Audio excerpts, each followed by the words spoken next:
How do you Quentin. pronounce? Okay, so it's Clinton. That's because I know. Yeah.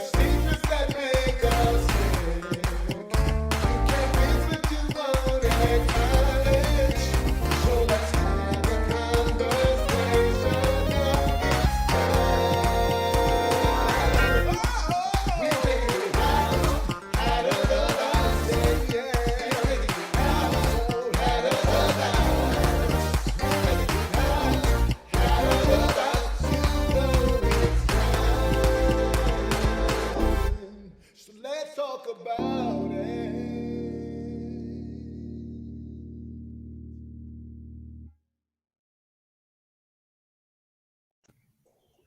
All right, everybody. We are back from our, let's see, what do we call it? Summer break, summer recess.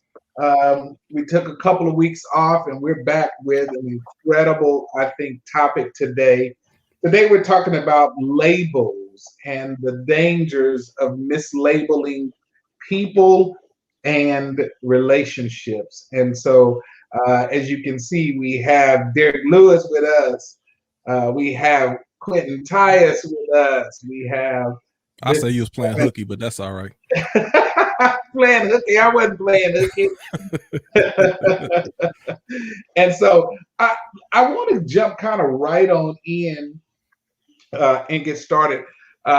This topic kind of originated from a conversation I was having a couple of weeks ago, and I kind of realized that maybe that there are a lot of people who might, if they think about it, find themselves in situations whereby they are either purposefully or inadvertently caught up in situations where the relationship either with a person or or with a group of people or with an institution, if you will, is not clearly defined, and then as a result, there are misunderstandings that can brew from that, if you will. And so I guess kind of the initial question, Derek, when you think about labels that you put on both people and relationships, what kind of power does a label hold? Oh wow, that's such a deep question.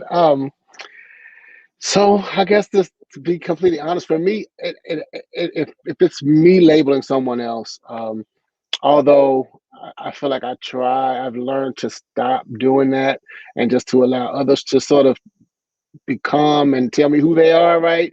And whatever that is, I go with it. But when we talk about relationships, me personally, I need to clearly understand what the roles are.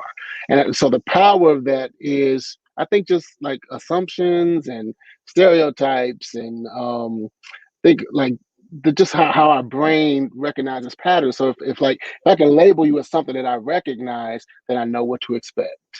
So Okay, Q, I'm gonna ask you the same question. What kind of power does labels have, or It, do it, labels it, it yes, it carries a lot of power.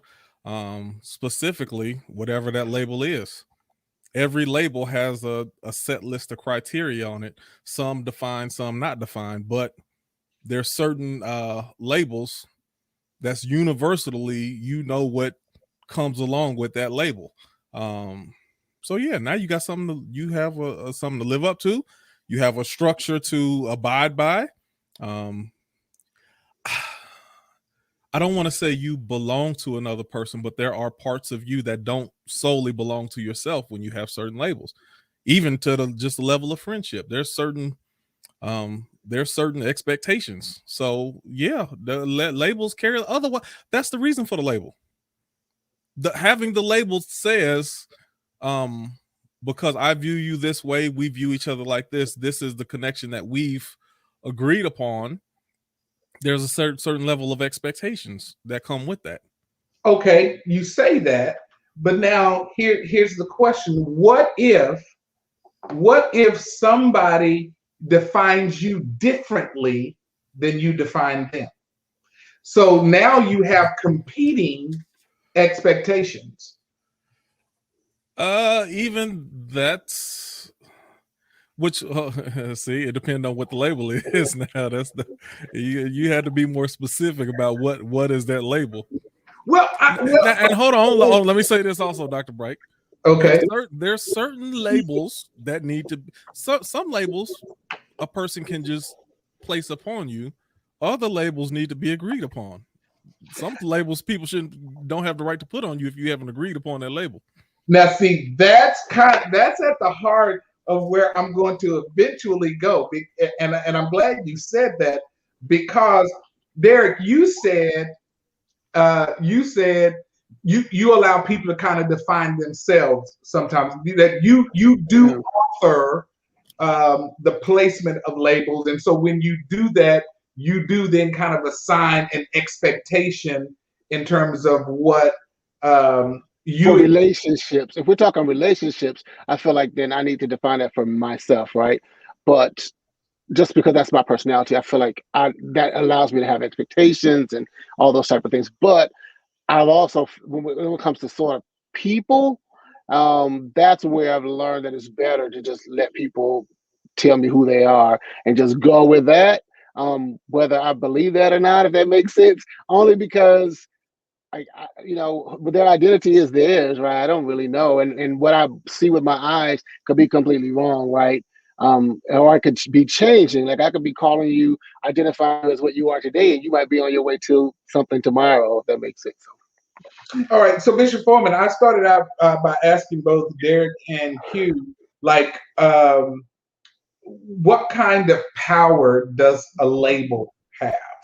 I mean, I agree with what they both said. I think a label is super powerful. I mean, think about it. You go to the grocery store, you're reading the label. You're not necessarily experiencing the product, but based on what you believe the product to be, based on what the label says, it gives you a reasonable expectation as to what it should be.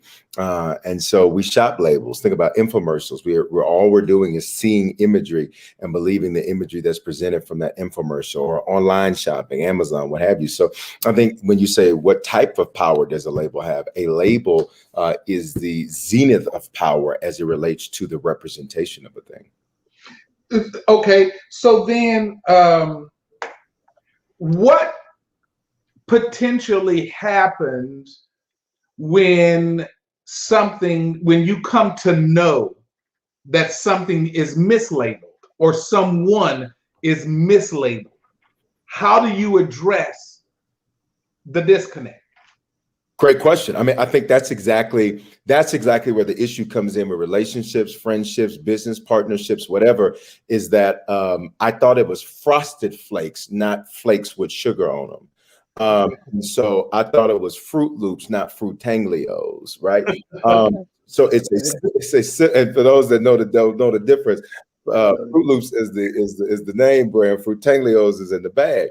And Wow. they say, I haven't eaten cereal in years, but while they say it tastes the same, it does not. While even some of the ingredients are similar, they are not the same. And so when something is mislabeled, and I love what you said earlier, some labels a person may take it upon themselves, but I think the best thing to do is to have a mutual understanding with every person in your life. Exactly what seat do you fill in my life? So we label this correctly, because if I come to you and I am expecting water, but I get bleach, one will give life, the other will poison. Now, to add on to that, if you're going along with the supermarket analogy, along with labels also establish value. And then when you talk about, you look at a label to establish the value of something. So what's the cost of it? And also what's the cost based upon the quantity of it? So it's different ways to critique or establish value on a label that you have. I think that's cool. Oh, I don't know if this is going to take you in the wrong direction, but what I will say, when you talk about people who mislabel you, on a side note, I'd say I would question the relationships that person has. If a person labels me incorrectly, then it makes me wonder, like, if you incorrectly call me a friend, like what does friends look like to you? Like, what does your friends look like to you? If the distant relationship that we have is something that you're willing to call a friendship, I would dare to say that you don't have very many good friends. But that could also be you though, because their idea of a friend might be different than what your idea is of a friend. And so you whatever you're giving them, they truly see it as friendship and you don't. So I mean, I think that's where like communication has to come in, I guess. Active listening. So Derek, you bring that up, and this kind of what I want to ask you. Have you ever had to have a conversation where you have really had to define this is what we are, or I know you see me as this, but that's not how I see you. And I ask you that because I think we get in the habit of kind of informally accepting what people call us, and then we also call them back that, probably out of not wanting to hurt their feelings, right? So somebody says, you're my best friend, you might not want to, you might not say, no, you're not my best friend, but we cool. I mean, because that kind of sounds gruff, it sounds rough, whatever. So I'm saying, have you, and I'm gonna ask each of you, have you had a situation where you said, hey, we need to talk about how we define whatever this is? Yeah, so for me, definitely, I've had those conversations several times. And sometimes I feel like it may have worked, and sometimes it hasn't, because sometimes you can clearly communicate, but they just have a different idea. Like they have different expectations. And I think that's where we get in trouble for me, because then that person has an expectation of me that I can't fulfill, right? So, and I don't like that, because then I feel like I'm letting them down and all that kind of stuff. So, Q? Yeah, I don't think I've really had that issue too much. You can use whatever label you want to with me, and I don't have an issue with that. Now, there has been issues, just small issues, when somebody would say, because if you say I'm your best friend, who am I to say that I might be the best friend that you got? So who's to say that you're wrong? I wouldn't correct you on that. But in an instance like when a person says something simple, oh man, you gonna do me like that? I thought we was friends. I'm like, no, we wasn't. We not friends. We play basketball together. Now, no, and I'm serious about it, because I take my friends and my friendship very serious. Sure. No, we're not friends. We play basketball together. Now, and we cool. I'm cool with you. Let me take you out to lunch. We actually sit down and we do something outside of just our common playing basketball or whatever the situation is, and then we can become friends. But at this point, the only connection we have is to this sport, or I only see you at church, or I only see you. And no, we're not friends, because we have we don't connect on any other level outside of this one commonality. So I'm quick to tell a person, no, we're not friends, not yet. So, and I like that, because I'll be honest, I haven't had a lot of those conversations. I typically, Bishop Foreman has told me many times that you operate with a lot of mercy, and sometimes I can be a real butthole, right? I'm gonna just put that out there. I can be a real butthole, but then there's sometimes that I just like, it's just easier not to deal with. So my question to you, kind of Bishop Foreman, is what happens if you accept? Because Q said if they said I'm this, well, I'm not going to necessarily say I'm not there. And I guess the example we used was best friend. I'm not there. But what happens if you don't correct it, and then they have an expectation of what a best friend's supposed to act like, and you don't fulfill it? This is me. I am in favor of clarity. Because I think what happens a lot of the times when people fall out, and you see a lot of drama in relationships, connections, friendships, all of the above, is because of a lack of clarity, right? If your expectation based on how an individual perceives or labels upon their own volition, if that is this, but the realization of what happens is this, the chasm between the two becomes disappointment.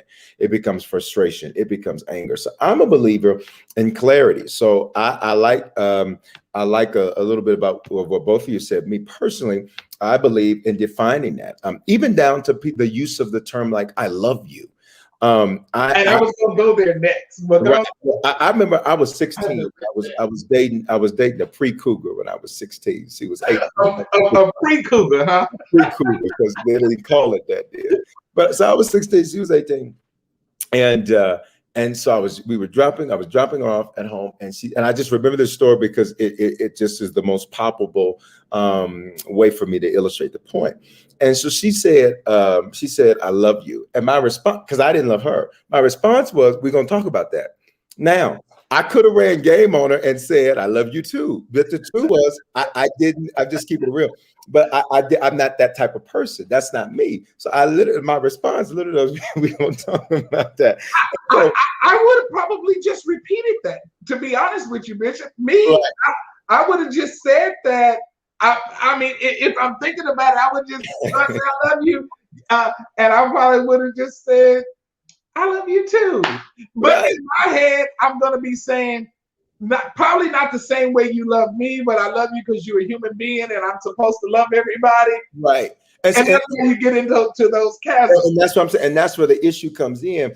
And so I don't want to reap that. So I'm just a believer in not sowing what I don't want to reap. So I don't want somebody lying to me. I got your back and they don't have my back. I don't want them lying to me. So I don't believe in sowing what I don't want to reap. So that's literally what I said. And, but I take that same mentality. I believe in clarity.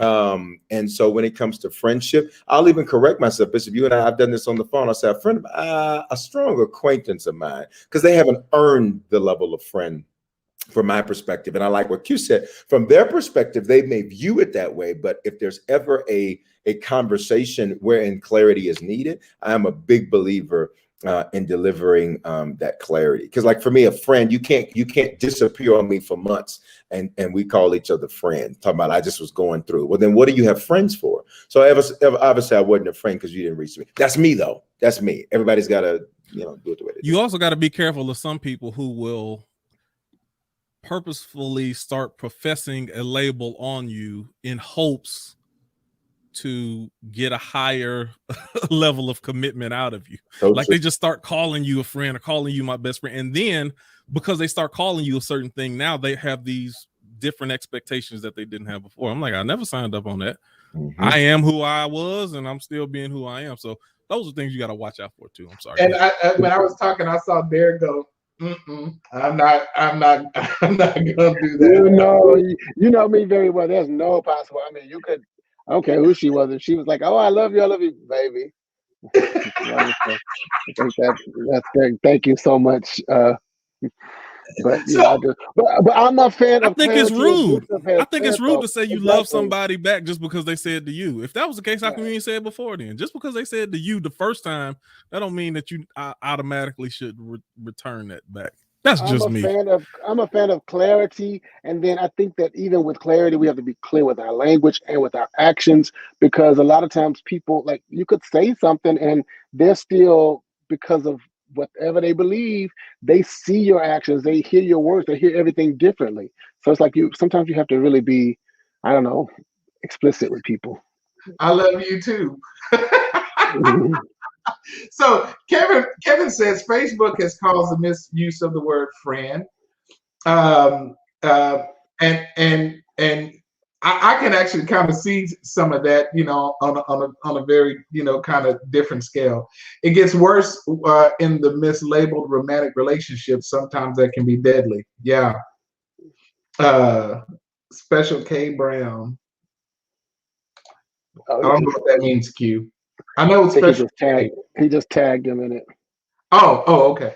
All right. So, and that's kind of where I have written down. So when somebody says friend or somebody says I love you, and I think we kind of dealt with both of those. So here's the question too. Then, and Q, I'll start with you. What causes the mislabeling? I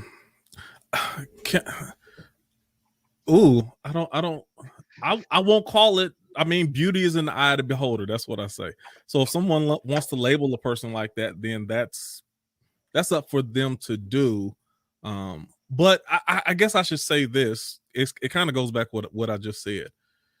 You label something for what a person has done or what they've been in your life, not what you want or aspire for them to be. That's how you can get disappointment in the label, when you try to make someone a spiritual father and that ain't what they've ever been in your life, but that's just what you want them to be in your life. Now, if that's what they've already been in your life, then if you want to label them like that and they want to accept that label, fine. But it's all based upon what this person has already showed you by their actions and their character, not what you want them to be. And you said that, and Bishop Foreman and I talked about this a couple of weeks ago too. And so, Bishop, I'm gonna go right on to you because he brought in. So we talked about friendships, we talked about kind of relationships in general. Now, this in the spiritual side, I think that there are a lot of churchy people who use these titles: spiritual father, spiritual mother, I'm their spiritual son. You know, talk about that and kind of how that really muddies the water. Open it up. Let's go. All right. So I am a big believer, and I love the segue into this is I'm a big believer that because of sometimes desire, that desire can lead to delusion. I like that. And I mean, even look at it. I mean, I'm sure everybody on it. I used to really think. I'm sure everybody's DMs these days. I mean, you don't have to have nothing, be nothing, do nothing, and your DMs are going to be popular. Other people get the DMs as full now. And I don't say that mean. I say that to paint the picture. But everybody's DM. I'm sure every gentleman on here DMs is going. Everybody watching. And what's significant about that is when I began to see how some people were in whole relationships, and I've never spoken to them, but in their head, they got a whole thing going on. It really made me say, wow. I think desire can lead to delusion. And I think especially in the world of church, one of the things that I see many pastors do, and this works both ways, is out of their desire to love, to be paternal, to care, they may label someone as son or daughter who does not regard nor respect them as father. And evidence that you're not regarded or respected as father is that you couldn't stop your natural father from being your father. He would be your father, whether you like him, love him, hate him, love him, whatever. And so when we see sort of this musical chairs of 1 year, somebody over here, the next year, they over here, next year, they over here, next year, it's like, well, God, dog, you got more daddies than a Maury Povich episode. So it's just so evidently somebody's not the father. And so one of the things that I learned years ago is that, and then sometimes people the reverse. Sometimes people will try to father you, or call you their father, but the reality is they don't regard you. They don't regard you. They don't do the actions of a son, and vice versa. And so I think, especially in church, that type of thing can happen. But let's even go a little bit deeper, bro and sis. Like I know that's popular terminology to use, but Jesus redefined family. Jesus is preaching one day, and his mother and brothers show up, and they're outside, and they say, "Hey, Jesus, your mom and brothers are outside. They want to talk to you." And Jesus said, "Who am I?" He said, "Who is it? Who is that?" Mother and brother. Those are family relationships. He points to the 12 and says, "This is my mother and brothers. Whoever does the will of my Father." So he redefined family from relative. They're two different things. We can be related, but not be family. We can be family and not be related. And so in looking at all of that, I think we use a lot of terminology to be endearing, but that has no efficacy. There's nothing behind it. It doesn't mean anything. So you can say, "I love you. You're the best thing since sliced bread" on Sunday, and then disappear and block them on Monday. And I think that especially happens amongst, of course, my world. Most of it is spent in the realm of church. I think that happens a lot there, where it's delusion, and that's dangerous. So Derek, how do you handle people who want to be in and out of your life, in and out of your space, no matter what they call you, friend, whatever? How do you handle not allowing this, swinging door to kind of happen? To be honest, I'm okay with it because I don't have an expectation other than that, right? So once you show me that that's who you are, because you know me, anybody who knows me know that there's a lot of people who know me that I don't know them, right? So they might know my name and they tell people, oh, I know him, and a lot of people will walk up and say he's my cousin. They'll say all kind of stuff, right? Never met them before. So, but I've learned how to just be cordial, be nice, or whatever. So if it's a person who knows me or whatever, and they kind of come and go, that's fine. I just don't have I don't have more than that as an expectation of them, right? Now, if you're a person that is supposed to be my best friend or my brother or somebody who I do have an expectation of, that is greater than you coming and going, then that's going to be a problem, and we need to have a conversation. But I don't have friends like that. I mean, I do have friends that we can take time apart. Not like when Bishop was talking. I'm a little bit different because I feel like I'm okay with a friend who I don't talk to every day or like maybe a couple of weeks or what have you. When we do talk, it's like we never left, right? But yeah, I think it just depends on the person. I just when you show me who you are, that's I just believe you. That's what we're going with. So Q, you talked about like, hey, you agree with Bishop Foreman about having just clarity, and you've even said, well now you're not there, but maybe we can try to see if you can get to this place, right? So what if they never arrive? Perfectly fine. How do you? I mean, do you not have an expectation that if you give somebody an opportunity to attain that word that they use toward you, you don't have a problem if they don't? No. So what I do is anything that I label somebody, that's for me how I view them, what they are to me. The correction that I spoke about earlier was when someone tries to put a label on me that I don't co-sign on. I'm just letting you know that I'm not co-signing on that. Whether you try to tell me I'm your man, or you tell me I'm your friend, or tell me whatever it is, if I don't co-sign on it, because if I just let it go, then now you co-signing by silence, and I don't want you to get the wrong picture. So that's all I'm saying. But as far as how I view someone, whether I view someone as a friend or a mentor, or that's my boo and she just don't know it yet, whatever you want to do, that's all in my mind. There's no burden on them to fulfill. There's no burden on them to do anything more than to be what they've been for me to feel that in my mind in the first place. So with me, like even to follow up with what Derek was saying, I use a word all the time. I say I compartmentalize.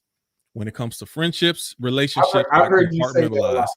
So I don't have to throw anybody away. I don't have to get rid of them. I can't say, oh, you let me down. All I do is I say, okay, this is the parameters of our relationship.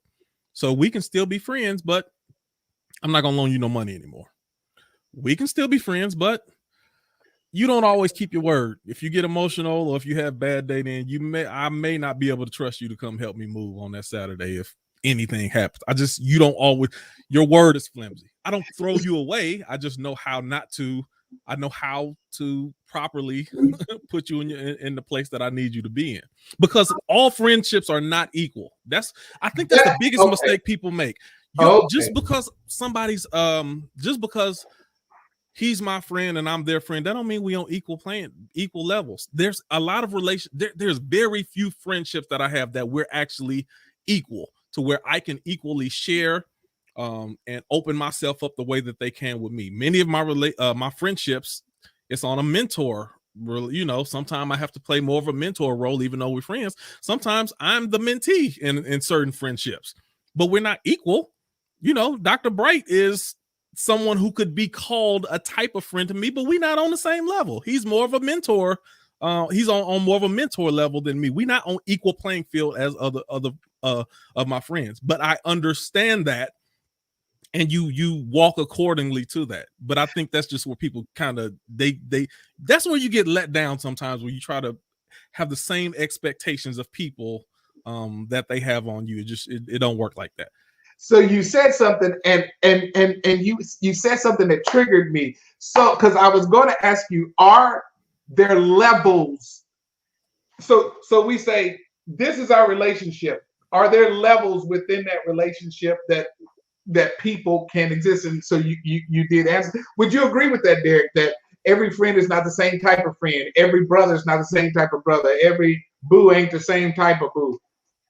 Yeah, definitely. I agree wholeheartedly. And kind of just to piggyback on what he said, for me, it's very important that I know what type of relationship we have, right? What type of friendship that is. And he said something interesting because he said a mentor student kind of or mentor mentee relationship. So to me, I know that there's some friendship in that, but I compartmentalize that differently, right? So because again, there's a lot of people who befriend me and they might call me friend, but they really want a teacher, right?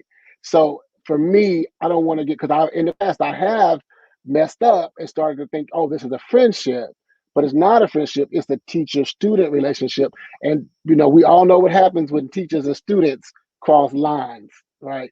Sometimes it can be very, disastrous. And so, Bishop Foreman, that's happened to you a lot, right? People they connect with you, and they connect with you under the idea that, hey, they want to be friends, but they really want to learn, how did you do what you do? Give me all of your secrets for free because we friends, and don't charge me. Don't have any other expectations from me. How have you had to deal with that in the church environment? Great point. The same I deal with it in every environment. I love and will echo the sentiment of compartmentalization. I would use this phrase for the sake of alliteration, is I categorize correctly. So I have to quickly ascertain up front, and this is where wisdom comes in. Ecclesiastes says wisdom comes through much sorrow, much grief. So wisdom is a shortcut. It's the appropriate way to apply knowledge. And so I have to quickly ascertain up front what category we need to put you in. And most times when we approach friendships, relationships, anything, we kind of do like Plinko off of Prices Right. Y'all remember Plinko? Yeah, you just let it drop wherever it falls. You just kind of let it fall. No. I need to be more specific and strategic about what this is, and then guide it down that direction and that particular path. And in that comes with, I believe, the questions that you ask up front as you're connecting with someone, to be clear about what are the intentions, what are the expectations. And most people today live through the lens of, well, I'm just going to kind of see how it goes and all of that. Well, time is money, so I don't have time to waste. So I don't have time for you to figure out what you're going to be to me. I need to quickly figure out what this is, so we can put it in the right category, because that's how I approach life. I'm not a big believer in wasting time. And so that's just me. And so for me, you're right. I've had, a variety of situations, as I think we all have. But for me, I like to let's get some questions in to figure out where this needs to go, and then let's send it down that path. Now, if we discover there's more, great, that's gravy. But at least we didn't miss the meat of it, because many times you will miss, just to the whole student teacher analogy, you can miss an opportunity for leadership because of your desire for friendship, and vice versa. And so what I've learned, because in 99% of the rooms that I am in some leadership capacity, I have learned to just ask questions up front, really be able to identify what it is and deal with it accordingly. Some have some feedback happen. But that's also what I would say as well, Bishop. That's why you need to be honest with yourself, even with dealing with relationships, because that keeps the water from getting real murky. So for like, if I admire Bishop Foreman's preaching or his business acumen or whatever that is, once I recognize that, there's no need for me to try to befriend him like I want to be cool with him. Like, what you want to do? You want to go out there? I know that's the problem though. Why are you doing that when really you're looking for someone to learn from? So let me stop trying to do all this buddy hangout stuff and say, hey, Bishop Foreman, can I get 15 minutes to pick your brain about X, Y, and Z? And we don't have to, because then what happens is I come off as fake, because I'm trying to make it seem like I'm befriending you when I actually have a different agenda, and you come off as fake for anybody who can recognize that. And you don't get, Derek, you wanted to say something. Yeah, I just think that it's important, like what was saying earlier, is that we as individuals, we have to place people, because like those persons that are misjudging what their relationship or like their intentions of a relationship with us. Sometimes they don't know the difference. Because I've had people who, they wanted me to be a brother, they wanted me to be a husband, they wanted me to be a father, all these things in one. They didn't really realize that because they hadn't done the work. We all needed to do some therapy or whatever. But later on, they started realizing that the relationships we were supposed to just be, friends, but they needed me to be all these different things. But they didn't realize it in the moment, So like what Bishop was saying, we can't depend on them. We got to do it. We got to just decide, where am I going to put you, and then deal with them that way. Is it okay though, Derek, for it to morph, for it to change, for it to become something other than what you initially put them in the box to be? Yeah, I mean, people change, relationships change. So I guess they're not locked into the box. For me, it's gonna be it's gonna be difficult to move you out of that box once I get you there. Like, you got to really prove something to me, because kind of what y'all were talking about earlier. I had a therapist who shared some stuff with me about like relationship types and why it's so important, because you will, like, in relationships you build together, whatever it is, right? So like sometimes you are teaching somebody to build, for themselves. Sometimes you're building together, like something where it might be intimacy where you can live together in that. Say you're building a house, right? Figuratively, you and your wife, you and your spouse, whatever, you build together with your resources, and then both people can live in that house. But if it's like teacher student, you're teaching somebody to build. You're using your resources to teach them. They build. You might even show them or help them build. But at the end of the day, it's their house. And you'll end up tired and frustrated because you're thinking, oh, I can rest in this house we built, but it's not your house. It's somebody else's house. So anyway, I know it's kind of good, over the head, but you get my point. Bishop, I'm gonna move inside because it's getting dark out here. I don't want any kind of animals to come out of these trees. No art. No. I'm in Virginia at my father's house. Okay. So, but it's getting a little dark. I'm getting scared, so I'm gonna go in the house. So I still see the sun. I was just gonna say to the point about it, morphing. Bishop, you and I's friendship is a great example of that. You and I both met as colleagues, purely as colleagues who were serving together on a particular board. We met as colleagues.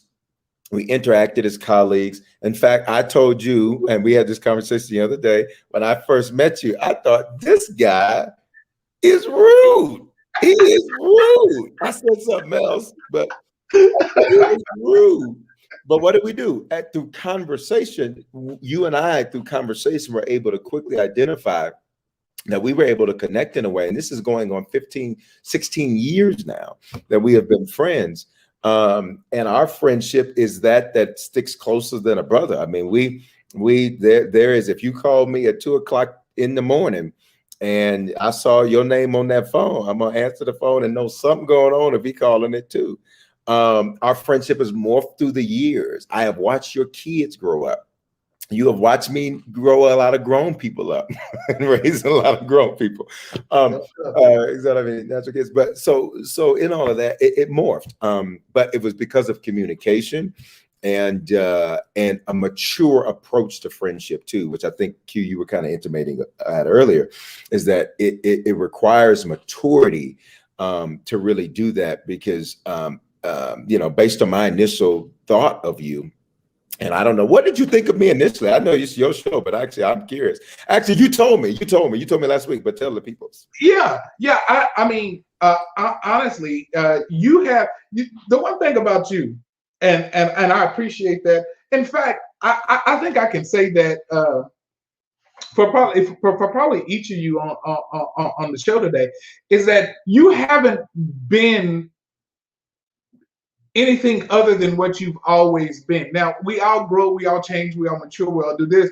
But Bishop, you've been solid since day one.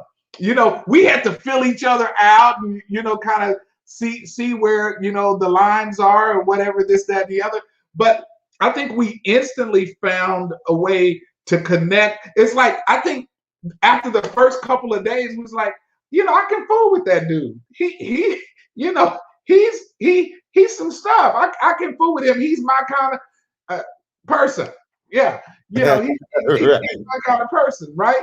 And so, and I think it happens, and I think for everybody who would be listening and everybody who would be trying to really define, it's about, I think you have to be who you are. You have to be genuine about who you are so that you also don't give a false impression that somebody else can latch onto and think that you have the potential to be this or you have the potential to be that, when that you don't have that potential, but you were trying to put on a face to please somebody. I told you at the very, very first beginning, I can be a butthole. I know that. That's who I am. I get it. And just like you said, when you first met me, you were like, this dude is rude. Because typically what I think, I say, me and Derek, we were texting the other day, and I said something, he says, I don't think you can say that. And I was like, you know what? You're right, Derek. I shouldn't say that, but that's what came to my head, and that's what I said. I said what I said because I don't try to be anybody other than who I am. You either take me or you don't, and I'm cool with it either way because I'm not going to alter the core of who I am now. I'm going to grow. I'm going to mature. I'm going to do better when I know better. But the reality is I am who I am. The essence of who Roy Bright is who it is, and so you either like it or you don't. And I'm not going to morph so that you can like me. If you don't like me, kick rocks. That's just what it is. But what you just said, though, Bishop, is I think the substratum of what all of us is saying, which is the importance, because if you're trying to connect, if you're trying to figure out where does this fit, all of that is subsequent to how they're labeled. Watch me, not what it's labeled, but how they are labeled. Not what you label it, but what they are presenting to themselves.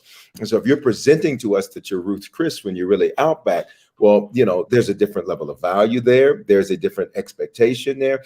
And so I think that is the substratum of all of this, is that, who is the person really, which is why I think conversation is so important up front whenever you connect with people, because, again, if this is only supposed to be a business situation, well, let's just handle the business and keep it moving. And we can figure that out through communication and conversation.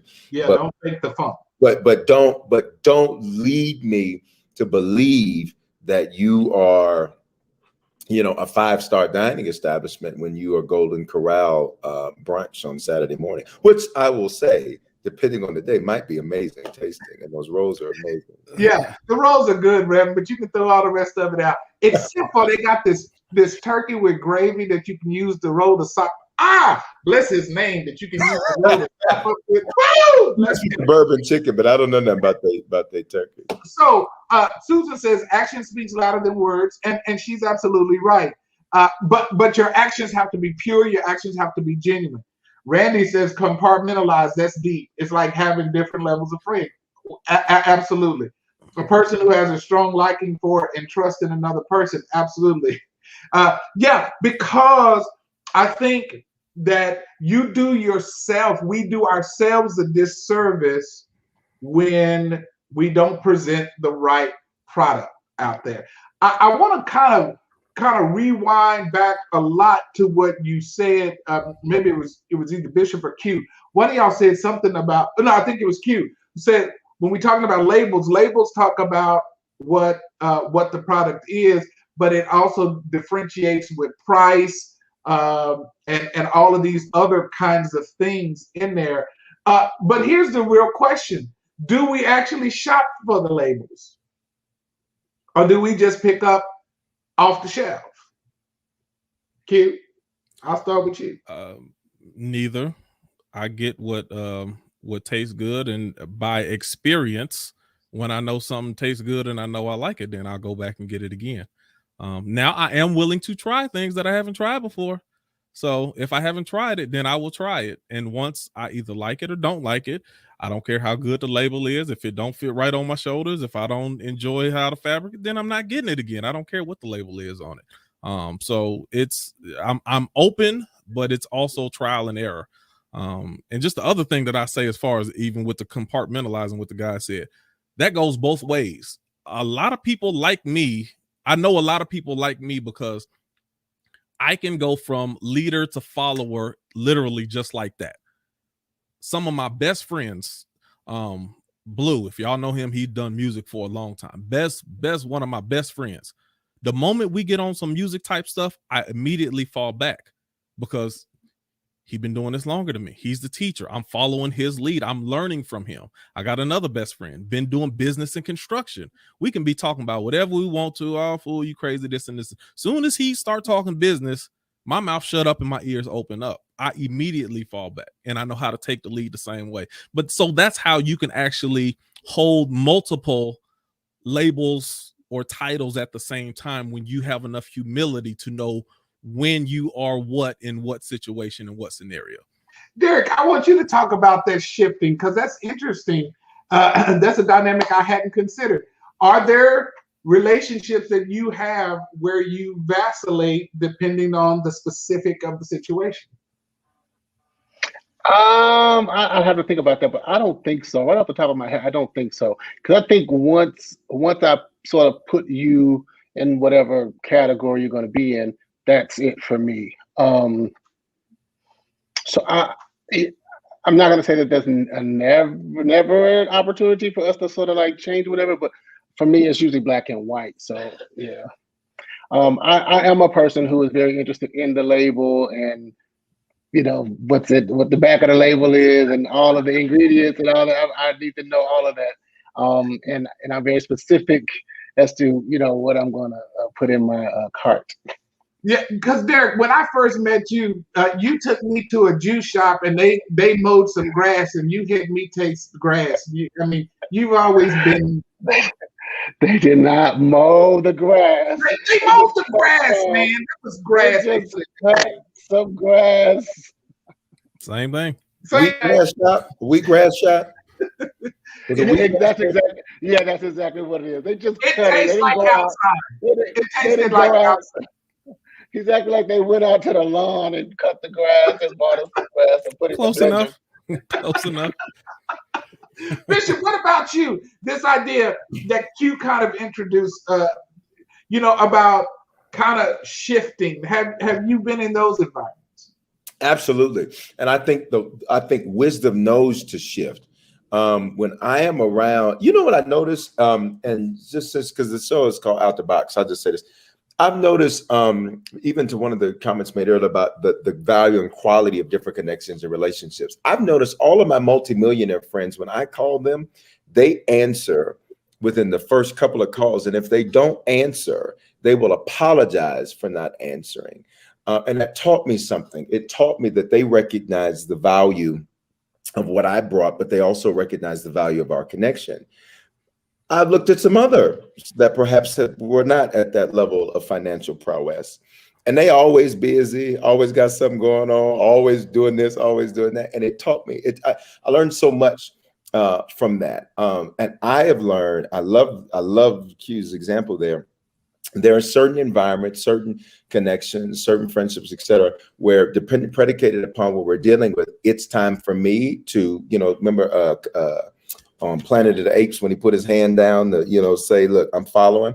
And then there's other times where leaders who and individuals that I would, I am sitting there in the position of a student, or they will intentionally reverse it because they desire to learn and grow from me or what have you. So I have learned that it's important to know when to switch from student to teacher. But again, that takes maturity, because when the switch happens, you cannot disrespect the switch because of what it was before you switched.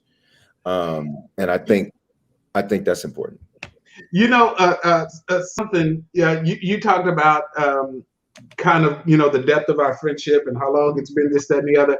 And people probably don't know, in all of those years, and it's only happened jokingly, but you've never even called me Roy. We only do that joking, and here's why. And different people will look at this different, and that's fine. I'm not their friend. I'm your friend, and they can look at it how they want to look at it. I believe you can't receive from what you don't respect. So while you are my friend, you are also a man of God, and I want to make sure I am in a posture of receipt. Now, we have fun, we clown, we talk about everything under the sun. We eat good. I'm going to put you back on a plane because you ain't left that city since Corona. No, I haven't. But that's just me. And it is not because of some overly, because I hear it's not because of some overly churchy thing. It has nothing to do with that. If you weren't bishop, I would say doctor. It is because I respect you as a man. I respect you as a leader. And so for me, you can't receive from what you don't respect. And what I've enjoyed most about our friendship, again, it takes maturity, is that we teach each other. And so there are moments where I'm the teacher and you're like, wow. And then there's a reversal where I'm like, okay, you're right. And that's the beauty of our friendship. But again, if I was to borrow something from another gentleman who gets online, because we're high value men, we understand it. And these gentlemen on here are high value men. Everybody's not going to understand that. I will be there, Melvis. I will be there in a couple of months. I promise. I'll see y'all in a couple of months. He's the vice chairman of the board. Shonda. Amen. And I'm gonna tell you, I have great stories about experiences with all of you guys. You guys are solid people, and I appreciate you being on the show tonight, us talking about these labels. And I guess kind of imparting if each of you can kind of give a parting, we'll start with Derek, just some parting advice to people about labeling. For me, I think that it's more important for you to define yourself, or better yet, to understand who you are. So before you can start trying to understand everybody else, just understand who you are. I think that's the beginning, sort of like that's any lesson in my classroom. They know anything that's worth teaching has to do with them understanding something about themselves, right? So it's first know thyself before you can to thine own self be true. So if any kind of thing, any sort of difficult question that I've had in my life, I always say, I come back to who am I? Who am I? If I know who I am, then I know what I would do in that situation.